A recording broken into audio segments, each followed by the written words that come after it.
And so when you think about that, when you think about how that works and why liberals and progressives and Dems were all pissed at Bush, and then you look at the vitriol that has come about Obama, and he hasn't done 1/10 of the stuff that Bush has done. And please know, Obama's done some stuff.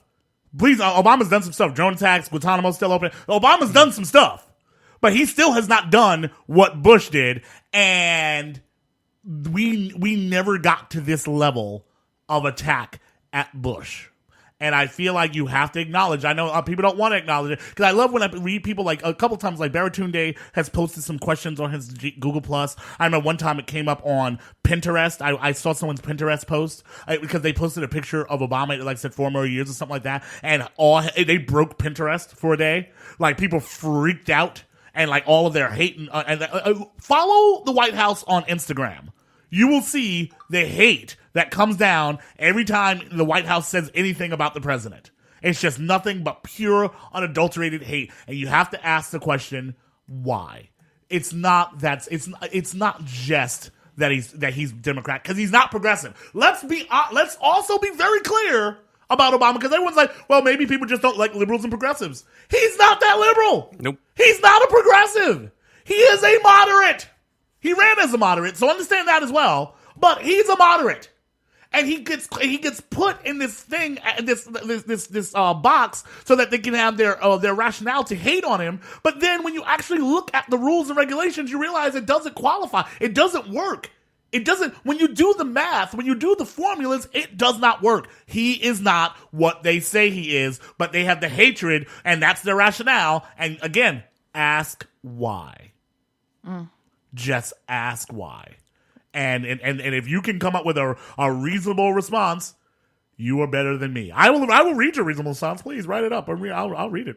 I'll probably think that you're a little bit nuts, but I'll read it. I'll try. Open mind. I'll try to have the open mind. Yeah. But understand that I clearly, because I feel like this conversation comes up a lot, and I love to hear how the conservatives every day, because I watch Morning Joe in the morning. I'll flip over to Fox News sometimes, and I'll listen to these pundits come on and they explain their dislike for Obama, and it's never clear. And it's like this: you have absolute hate. You have absolute hate for this man, but that's your like this morning. Oh my God, Grover Norquist was on Morning Joe. That dude, I need that dude to be tripped in the street.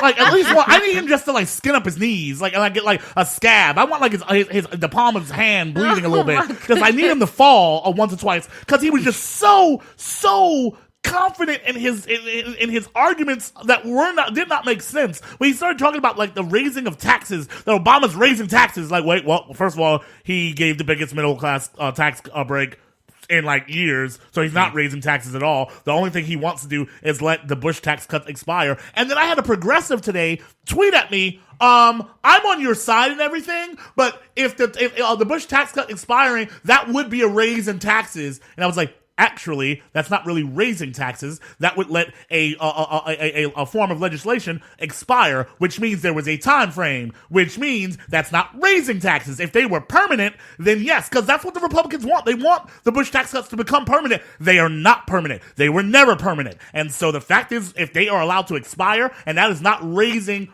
taxes, that means that you got a lot of years of awesome tax rates that you were lucky for because they weren't permanent. And that is something that we should understand on our side. And clearly say it, because progressives should never be like, well, yes, the taxes will go, we will raise taxes with that. We're not raising taxes.